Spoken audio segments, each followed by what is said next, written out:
দেশের অর্থনীতির লাইফলাইন খ্যাত ঢাকা চট্টগ্রাম মহাসড়ক। প্রতিদিন এই পথে হাজারো যাত্রী ও পণ্যবাহী যানবাহনের চলাচল, অথচ কুমিল্লার আমতলী এলাকায় অন্তত আধা কিলোমিটার মহাসড়কের বেহাল দশা যেন কারো নজরেই আসছে না।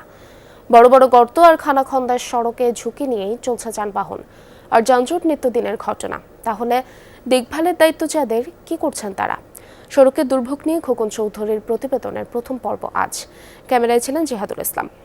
ভোগান্তি ভুলে চলে আসুন রিগালে, ওয়ারেন্টি সহ স্টাইলিশ কালেকশন নিয়ে রেডি রিগাল ফার্নিচার।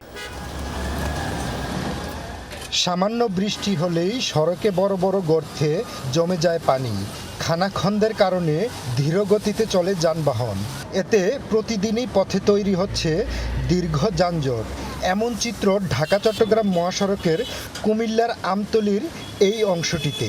এই দুর্ভোগটা হইতেছে যা 10-12 বছর থেকে যাত্রীরা এখন অনেক হয়রানি হচ্ছে। এই যে মনে করেন এই যে ধাক্কাধাক্কি, এই যে জাম, এই যে মানে যানজট লাগিয়ে দেয়, যেদিকে যায় এদিকে যানজটের ব্যবস্থা। দীর্ঘদিন ধরে এমন অবস্থা চললেও তার স্থায়ী সংস্কারে কার্যকর পদক্ষেপ নিচ্ছে না সড়ক ও জনপথ অধিদপ্তর। পড়ছে না, বৃষ্টির কারণে এই রাস্তাগুলি এই অবস্থা। এই রাস্তা ভাঙার কারণে প্রচণ্ড দীর্ঘ। বালুটা তো বৃষ্টি দিলে থাকবে না, বালুটা তো বৃষ্টি দিলে চলে যাবে। বালুর পরিবর্তে এটা দিতে হবে ডালাই। এই যে ভাঙার জন্য অনেক সময় জ্যাম বাজে গেলে একবারে এখান থেকে 20 ফুট পর্যন্ত জ্যাম থাকে। স্থানীয়রা বলছেন সড়কের নিম্নমানের ইট আর বালুতেই চলছে দায়সারা মেরামত, যা অল্প বৃষ্টিতেই ধুয়ে মুছে শেষ হচ্ছে।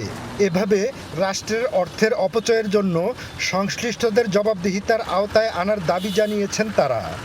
রোড সার্ভিস আর দিতে বলেন, এটা ওনারা সমাধান দিবে। কি করবে, কি কেন দিচ্ছে আমরা এখানে ইট বালু দিয়ে এক ধরনের টেম্পোরারি একটা সলিউশন তারা করবার চেষ্টা করছে। এতে করে আবারও একই সমস্যা, আবারও সেই সড়কে গর্তগুলো আবারও সেগুলো দৃশ্যমান হচ্ছে, ফলে রাষ্ট্রের টাকা কিন্তু এখানে ব্যয় হচ্ছে।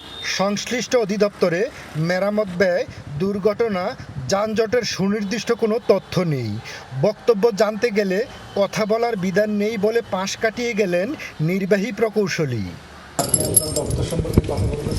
না, আমি কিন্তু বড়জন বললাম তো, আমার তথ্য সময় কথা বলতে পারেন একমাত্র পলিটিক্যাল প্রধান যিনি মন্ত্রী, যিনি পাবলিক রিপ্রেজেন্ট। কয়েকশো মিটার সড়কের দুরবস্থায় প্রতিদিন ভোগান্তি পোহাচ্ছেন হাজারো মানুষ।